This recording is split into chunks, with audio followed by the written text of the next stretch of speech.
cases of assault, cruelty or sexual abuse. The judge can put questions to the witness on television. So too can the prosecution and defence lawyers. Do you do that at school? In this demonstration, the daughter of a court official is playing the part of a witness. Can you tell me your name, please? Hayley Denny. Right. And how old are you? 12. 12. Where do you go to school? Hayton. Do you live far from the school? No. There's a hidden camera built into every television monitor, and the equipment is voice sensitive, so the witness always sees the person talking to her. Peter Harris, the circuit administrator responsible for Liverpool Crown Court, believes television will make it easier for children to give evidence. Many parents, when children are involved in child abuse, have to make a very difficult decision about whether the child is going to go into the courtroom and give evidence. That may in fact be extremely traumatic for the child. I think the system will make it a bit easier for parents to come to the decision to let their child give evidence.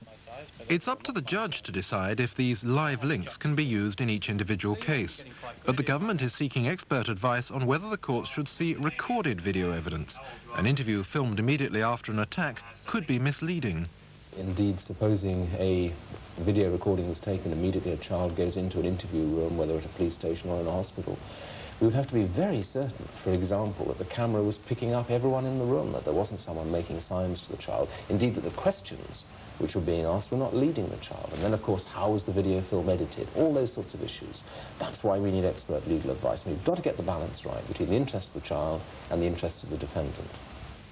For a child, maybe as young as 7 or 8, to stand here in the witness box and give evidence against a person who's accused of some violent sexual assault must be a pretty harrowing experience.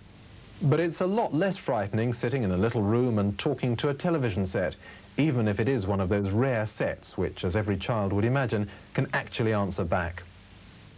And that was the news this holiday Monday. From the newsroom, good night.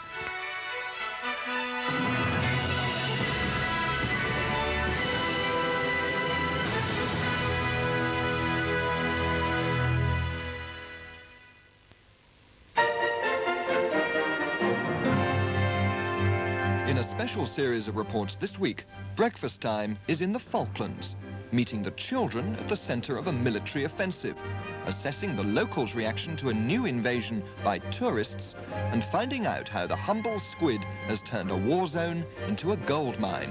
That's Breakfast Time in the Falklands, starting at 7 o'clock tomorrow morning on BBC1. A very good evening to you. Well, the weather is going to change over the next 2 or 3 days. Wet and windy weather pushing its way in from the west. No change tonight, though. We've got the age-old problem of a lot of cloud around, but the cloud is unreliable.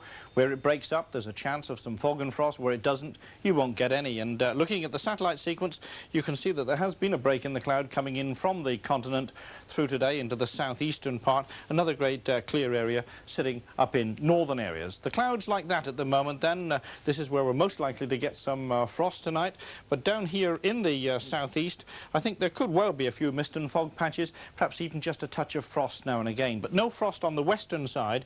We're going to find the winds freshening up as this weather front pushes its way in towards you, and by midday tomorrow we'll be bringing rain into many of these western areas. To start with, though, most places dry, the mist and fog clearing away from the eastern side, and this is where we're most likely to see a little bit of brightness. A lot of cloud on the western side, the cloud thickening up through the morning to bring some rain into western Scotland, and during the afternoon that getting down into the western fringes of England and Wales, but then gradually brightening up on the western side. Now, it is going to feel quite cold tomorrow, particularly in the north and west, where the winds are going to get up to gale force. Well, that's just about it from me. Very good night to you. Out in the cold world this winter on One are the girls of Line Electronics. 6 women who are making out, one way or another. You married, love? Oh, yeah. 2 kids. You fell on the door again? Does it show? Gail, what are you like? You're no different from anyone else. Mind you, it's a decent career for the fellas around here. At least it's reliable. Oh, I'm just stopping here until we get started again. They'll have a long wait, though. Most of this lot here were only coming until their fellas got signed up. And they've been here frigging years. Meet the girls of Line Electronics, making out on Friday at 9:30 on One.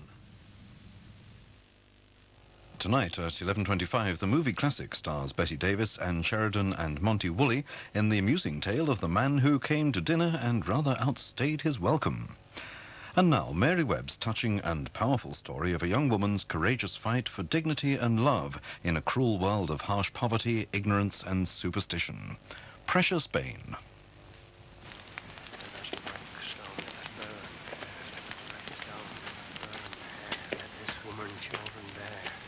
Let us break stone, let us burn air. Let this woman children bear. Free the future, see it cast. To give this woman bairns at last.